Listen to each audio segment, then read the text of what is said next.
இந்த பொறப்பு தான் நல்ல ருசிச்சு சாப்பிட கிடைச்சது.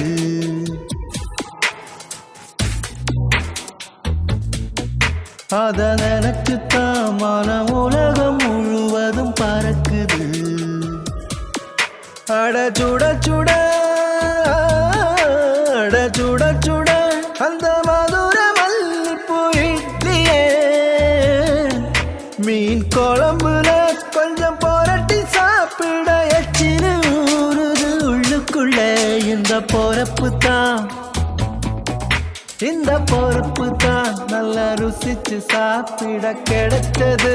இந்த பொறப்பு தான் நல்ல ருசிச்சு சாப்பிட கிடைச்சது.